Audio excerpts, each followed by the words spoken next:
오늘도 우리 기뻐하는 교회 예배 함께 하신 여러분들을 주님의 이름으로 환영하고 축복합니다. 우리 앞뒤에 계신 분들과 인사하겠습니다. 하나님이 우리와 함께 하십니다. 인사하겠습니다.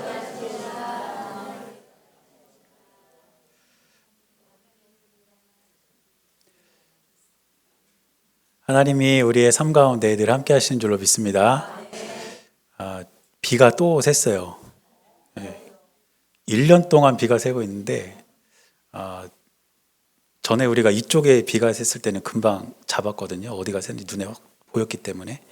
그런데 저기는 아무리 봐도 모르겠어요. 그래서 지금 1년 동안 비가 계속 새고 있는데 제가 이번에 비가 계속 와가지고 설마 했거든요. 사실은 지난번에 한번 손을 봤기 때문에 또 새나 이렇게 좀 했는데 설마 했는데 또 새더라고요. 근데 가만히 이제 생각을 해보는데 건물도 이렇게 어디에 이렇게 구멍이 났는지 잘 모를 때가 있잖아요.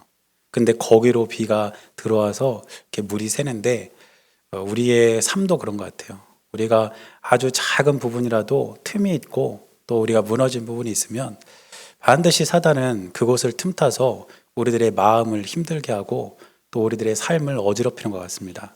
그래서 우리가 정말 악한 영에게 아주 작은 틈이라도 주지 않도록 우리가 영적으로 늘 깨어 있어서 하나님께서 원하시는 귀하고 복된 삶을 살아가는 저와 여러분들의 삶이 될 수 있기를 바랍니다. 그래서 우리가 수요예배 때 인사하듯이 하나님이 우리와 늘 함께 하신다는 믿음을 가지고 날마다 승리하는 저와 여러분들의 삶이 될 수 있기를 바랍니다. 이제 오늘 우리가 욥기 22장을 읽었는데 이제 딱 절반 됐습니다. 욥기가 42장까지 있는데 이제 지난주까지 21장까지 봤고 오늘부터 이제 그 절반, 나머지 절반을 우리가 함께 살펴보게 됩니다. 그런데 오늘 우리가 읽은 이 본문을 보니까 이제 엘리바스가 세 번째로 욥에게 충고하는 내용이 기록이 되어 있습니다. 여러분들이 지금까지 함께 이렇게 수요예배 때 욥기를 봐서 아시겠지만 욥의 세 친구가 세 차례에 걸쳐서 욥에게 찾아와서 이제 충고를 하고 또 그 이야기를 들은 욥이 다시 친구들에게 반론을 제기하고 이런 과정이 이어지게 됩니다. 그런데 이 세 친구들이 첫 번째와 두 번째 욥에게 충고할 때는 어떤 마음이었냐면 욥에게 내가 좀 충고를 해서 욥이 스스로 내가 잘못했다, 내가 죄인이다 이렇게 좀 인정을 하고 다시 한번 그 친구들의 말에 수긍을 하기를 바라는 마음으로 첫 번째, 두 번째 이렇게 충고를 했습니다. 그런데 세 번째 충고는 첫 번째와 두 번째 충고와는 그 내용이 다릅니다. 어떻게 다르냐면 이제 아예 세 번째 충고를 통해서 욥을 죄인으로 낙인 찍어버리는 거예요. 그동안 첫 번째, 두 번째 충고에서는 네가 좀 인정하고 돌아와라 이렇게 욥을 설득하는 내용이었다면 세 번째 충고는 너는 죄인이다. 너는 잘못했다. 이거를 완전히 욥을 정죄하는 내용이 바로 세 번째 충고에 담겨 있습니다. 그리고 이 세 번째 충고는 앞에 첫 번째, 두 번째 충고와 비교해 봤을 때에 그 분량도 짧습니다. 그래서 오늘 우리가 읽은 엘리바스의 이야기는 그 전과 거의 비슷한 내용이지만 그 뒤로 이렇게 넘어가게 되면 이제 두 번째 친구였던 빌닷은 아주 짧게 이야기를 하고 있고 세 번째 이야기를 했던 소발은 아예 얘기를 하지 않아요. 그러면서 이제 욥과 친구들의 세 차례에 걸친 논쟁이 마무리되는 것을 볼 수가 있습니다. 그런데 오늘 본문에서 보니까 욥을 죄인으로 낙인 찍은 도구가 있습니다. 무엇으로 인해서 욥을 죄인으로, 욥을 잘못한 사람으로 정죄했던 것일까? 그것은 다름이 아닌 자기들의 생각이었습니다. 친구들이 가지고 있었던 내 생각, 나의 생각을 도구 삼아서 욥을 죄인으로 정죄하고 낙인 찍어버린 것이죠. 그들의 생각은 크게 두 가지인데 첫 번째는 보상교리, 계속해서 나오고 있는 것이 보상교리 아닙니까? 선한 사람은 상을 받고 악한 사람은 벌을 받는다. 이거에 아주 매여 있어서 지금 세 친구들은 이 보상교리를 끝까지 밀어붙이고 있고 두 번째는 무엇이냐면 추측, 내가 생각하는 대로 그냥 내가 원하는 대로 그 욥에 대해서 생각하고 있는 그 추측이라는 도구로 욥을 죄인으로 낙인 찍었다는 것입니다. 그런데 우리가 주의해야 할 것이 무엇이냐면 우리도 일상을 살아가면서 엘리바스와 같은 실수를 범할 수가 있다는 거예요. 내 생각만 가지고 다른 사람들의 삶이나 행동을 규정하거나 혹은 하나님께 대한 심각한 오해를 불러일으킬 수가 있다는 것입니다. 그래서 우리는 내 생각을 가지고 모든 것을 판단하기 이전에 내 생각보다 더 중요한 생각이 있다는 것을 우리는 반드시 기억하고, 내 생각을 앞세우기 전에, 내 생각대로 말하고 행동하기 전에 먼저 다시 한번 내 생각을 겸허히 돌아볼 수 있는 믿음의 발걸음이 저와 여러분들의 삶 가운데 있어야 될 줄로 믿습니다. 그래서 크게 말하면 내 생각보다 중요한 것은 무엇이냐면, 첫째로는 하나님의 생각이고 두 번째로는 상대방의 생각입니다.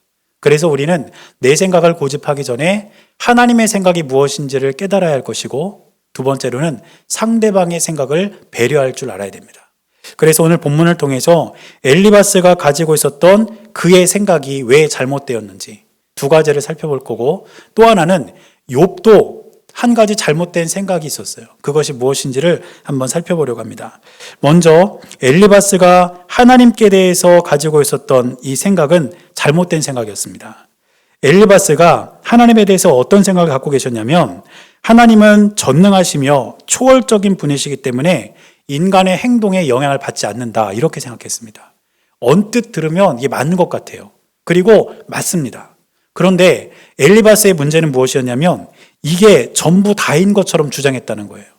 하나님이 전능하신 분이고 시간과 공간을 초월하시는 분은 맞지만 우리들의 행동이나 우리의 모습에 전혀 영향을 받지 않는 분이 아니라는 것입니다. 오늘 엘리바스가 이야기한 말씀 22장 3절 말씀을 보니까 이렇게 이야기합니다. 내가 의로운들 전능자에게 무슨 기쁨이 있겠으며 내 행위가 온전한들 그에게 무슨 이익이 되겠느냐.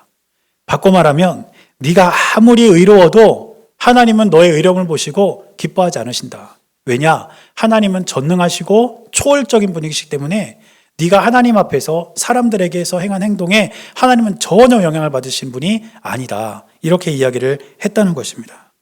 그리고 두 번째로 하나님에 대한 엘리바스의 생각은 무엇이었냐면, 하나님은 높은 하늘에 계시는 분이다. 우리와 완전히 떨어져서 높은 하늘에 계신 분이다. 이렇게 말했습니다. 그래서 오늘 본문의 12절 말씀을 보니까, 하나님은 높은 하늘에 계시지 아니하냐. 보라, 우두머리 별이 얼마나 높은가. 이렇게 말합니다. 우리가 가진 성경에 보라, 우두머리 별이 얼마나 높은가, 이 말이 조금 애매하게 번역이 됐는데, 더 원문에 가깝게 번역을 하면 이런 뜻입니다. 저 공중에 높이 떠 있는 별들까지도 하나님이 내려다보고 계시지 않느냐. 이렇게 번역을 할 수가 있어요. 그러니까 하나님은 높은 하늘에 계시는 분이다. 우리로부터 떨어져서 높은 하늘에 계시면서 가장 높이 떠 있는 별도 하나님은 내려다보시는 분이다. 그만큼 하나님은 높은 곳에 계시는 분이다. 이렇게 하나님께 대한 생각을 전하고 있습니다. 그렇다면 하나님께 대한 이러한 엘리바스의 생각이 과연 옳은가?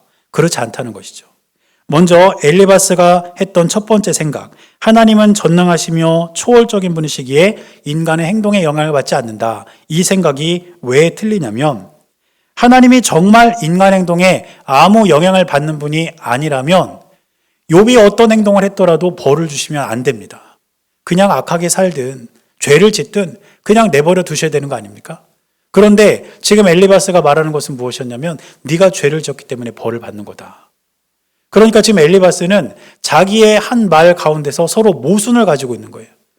욥에게 죄를 지었기 때문에 하나님께로부터 벌 받는 거다, 이렇게 말하면서 하나님은 초월적인 분이라 인간의 행동에 영향을 받지 않는다, 이렇게 말하고 있었다는 것입니다. 그런데 하나님은 우리의 죄에 대해서도 진노하시지만 우리의 삶을 통해서 기뻐하시는 분이 바로 하나님이신 줄로 믿습니다. 여러분, 우리가 믿는 하나님은 우리의 삶을 신경 쓰지 않는 분이 아니세요. 우리가 살아가는 삶의 순간순간 속에서 우리가 이 땅을 살아가며 보이는 그 모습을 통해 때로는 우리 하나님이 기뻐하시고 우리의 삶을 가장 큰 즐거움으로 받아주시는 분이라는 사실입니다. 그래서 스바냐 3장 17절 말씀을 보면 이렇게 기록하고 있습니다. 너의 하나님 여호와가 너의 가운데에 계시니 그는 구원을 베푸실 전능자이시라. 그가 너로 말미암아 기쁨을 이기지 못하시며 너를 잠잠히 사랑하시며 너로 말미암아 즐거이 부르며 기뻐하시리라 하리라. 이게 저와 여러분들을 향한 하나님의 마음입니다. 스바냐 선지자는 유다 왕국의 멸망을 선포한 선지자였습니다. 유다 왕국이 우상을 숭배하고 하나님으로부터 떠나 있어서 결국 유다는 망하게 될 것이다. 그 심판을 선포했는데 그 선지서의 마지막 부분에서 오늘 이 말씀처럼 그럼에도 불구하고 하나님께로 그 마음을 돌이켜서 정직하게 행하고 주님을 다시 찾으면 하나님은 너희들의 모습을 기뻐하실 것이다. 즐거이 너희들의 이름을 부를 것이다. 이렇게 말씀하셨다는 것입니다. 우리 주님은 저와 여러분들의 삶 가장 깊은 곳까지 들여다보시면서 우리가 주님께 드리는 우리의 마음을 기뻐하시고 또 우리가 이 땅을 살아가며 선을 행하고 하나님의 뜻을 이루는 삶을 바라보시면서 기뻐하시는 분이라는 것을 우리는 분명히 기억해야 될 줄로 믿습니다. 이것이 바로 하나님에 대한 바른 생각입니다. 또 두 번째로 엘르바스가 했던 생각, 하나님은 정말 높은 하늘에 계신 분인가? 우리가 이것을 살펴볼 필요가 있습니다. 그러나 하나님은 사람들 위에 군림하시는 분이 아니라 사람들과 함께 하시는 분이라는 것을 우리는 기억해야 할 것입니다. 이 세상에 많은 신들이 존재합니다. 그런데 어떤 신이든지 항상 사람들보다 멀리 떨어져 있어요. 그래서 사람들로 하여금 무엇을 해서 그 신에게로 오기를 그렇게 요구합니다. 그래서 어떤 종교에서는 고행을 통해서 그 신에게로 가까이 가야 한다. 또 어떤 종교에서는 명상을 통해서 그 신에게로 가야 한다. 또 어떤 잘못된 종교에서는 많은 재물을 바침으로 말미암아 신에게 갈 수 있다. 이렇게 무엇인가를 자꾸 우리에게 요구한다는 것이죠. 그러나 우리가 믿는 예수님은, 우리가 믿는 하나님은 인간적인 종교의 이 관점을 철저하게 깨셨습니다. 정반대로 역사하신 분이 바로 하나님이십니다. 다른 종교들은 사람들로 하여금 오라고 말하지만 하나님은 직접 인간의 몸을 입으시고 우리에게 오셨다는 것입니다. 그래서 오늘 엘리바스는 하나님은 높은 곳에 계신 분이다. 초월적인 분이다. 인간과 떨어져 있는 분이다. 이렇게 말하지만 그 말이 사실일지언정 그 말이 진리가 될 수 없는 이유는 하나님은 우리와 함께하고 계신 분이기 때문입니다. 사랑하는 여러분, 우리가 믿는 하나님은, 그리고 성경이 우리에게 가르쳐주는 진리는 하나님 우리 위에 계신 분이 아니라 우리와 함께 계시는 분, 지금도 저와 여러분들의 삶 가운데 동행하시며 늘 우리의 삶 가운데 역사하시는 분이라는 사실을 반드시 기억할 수 있는 저와 여러분들의 삶이 될 수 있기를 바랍니다. 그렇다면 하나님은 언제 우리와 함께 하실까요? 항상 우리와 함께 하십니다. 우리가 어떤 일을 하든지 무엇을 하든지 우리가 살아가는 삶에는 경중이 없다는 것입니다. 어떤 사람들은 우리가 하나님을 위한 일을 할 때만 하나님 우리와 함께 하신다. 내가 정말 큰 일을 할 때만 주님이 나와 함께 하신다. 그렇게 이해할 수 있을지 모릅니다. 또 교회 안에서도 그러한 세속적인 관점이 들어와서 교회에서 정말 앞에 나가서 이렇게 드러나는 모습을 통해서 무엇인가를 하나님께 섬길 때에 하나님이 우리와 함께 하신다. 이렇게 우리가 잘못된 생각을 가질 때가 있다는 것입니다. 그러나 하나님은 우리가 어디에서 무엇을 하든 그 자리에서 우리와 함께 하시면서 늘 우리와 동행하신다는 사실을 우리는 반드시 기억해야 될 줄로 믿습니다.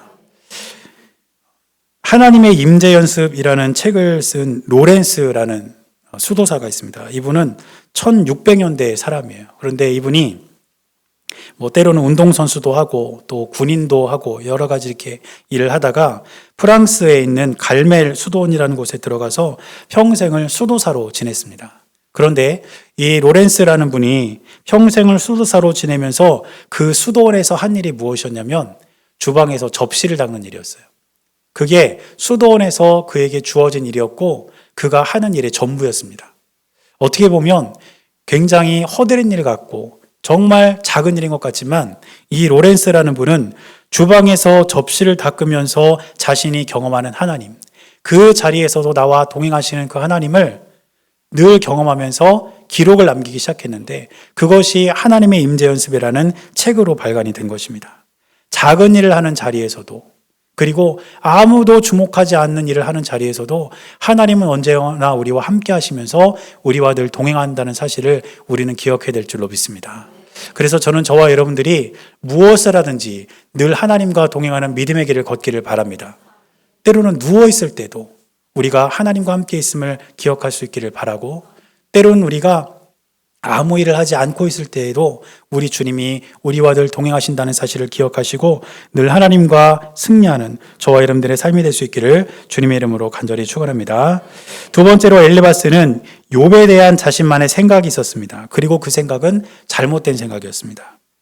엘리바스는 자기 마음대로 욥의 삶을 생각하고 판단했는데 그 생각은 무엇이었냐면 욥이 죄를 지었기 때문에 고통을 당한다 이렇게 생각했다는 것입니다. 그러면서 욥의 죄에 대한 목록을 쭉 이야기하고 있는 것을 볼 수 있습니다.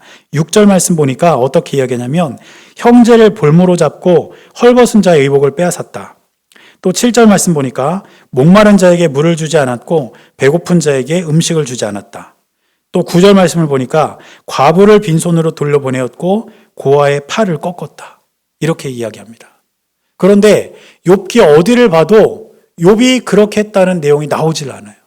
그냥 이것은 이 엘리바스의 생각일 뿐이고 자신의 주장을 정당화하기 위해서 자기의 생각을 이야기한 것뿐이었습니다. 오히려 성경이 기록하고 있는 욥은 신앙과 삶에 있어서 완전한 사람이라고 기록합니다. 욥기가 시작되는 1장 1절 말씀 보니까 욥에 대해서 이렇게 말합니다. 우스 땅에 욥이라 불리는 사람이 있었는데 그 사람은 온전하고 정직하여 하나님을 경외하며 악에서 떠난 자더라. 이게 성경이 말하는 욥에 대한 내용입니다.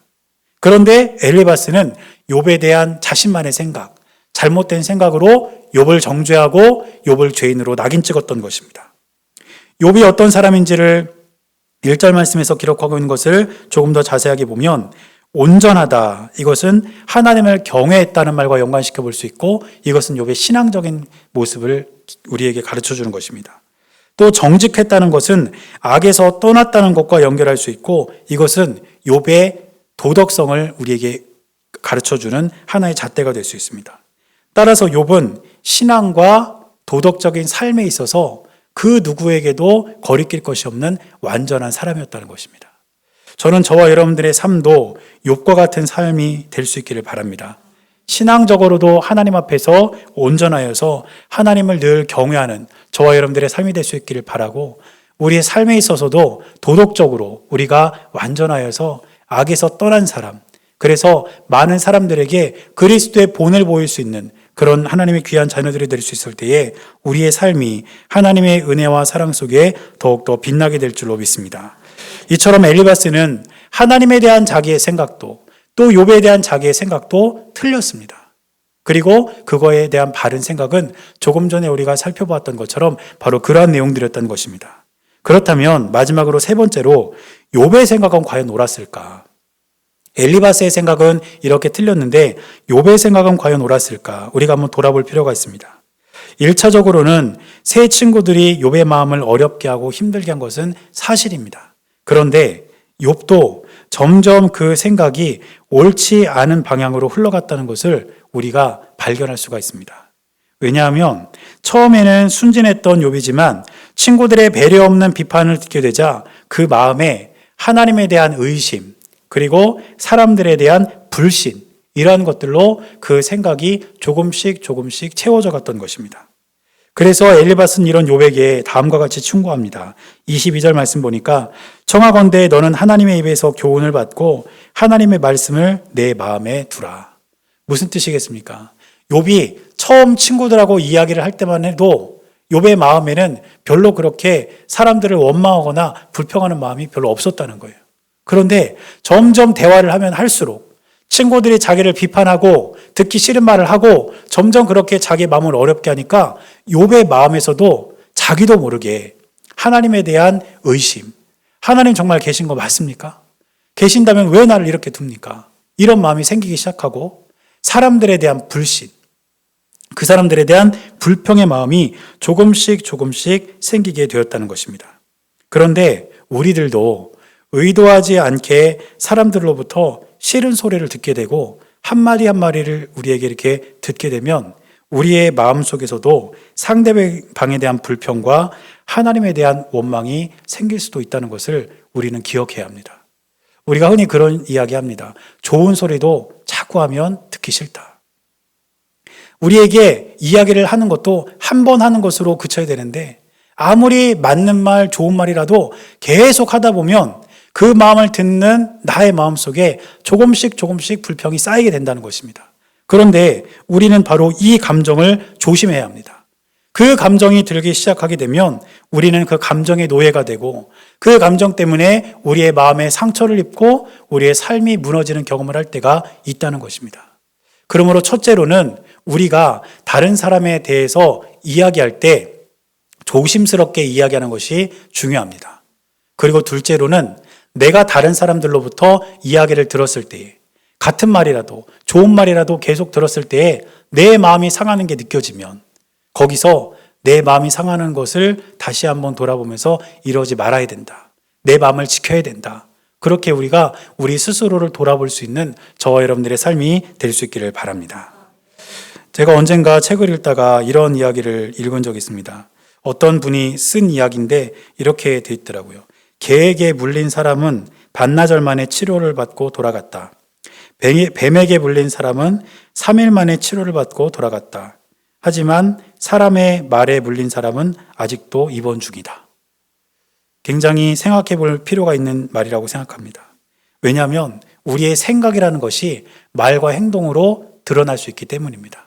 그래서 3번 생각하고 1번 말하라 이런 말도 있습니다.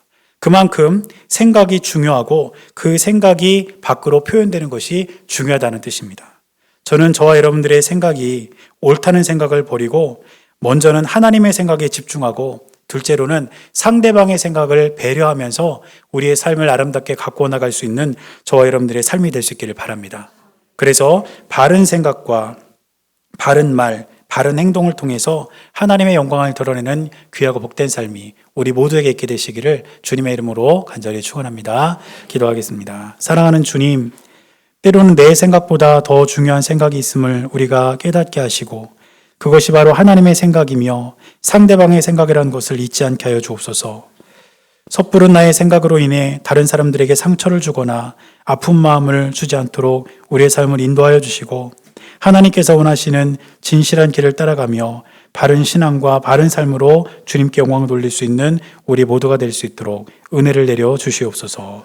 우리 주님께서 늘 함께 하시고 인도하여 주실 것을 믿으며 살아계신 예수님의 이름으로 간절히 기도드렸습니다. 아멘.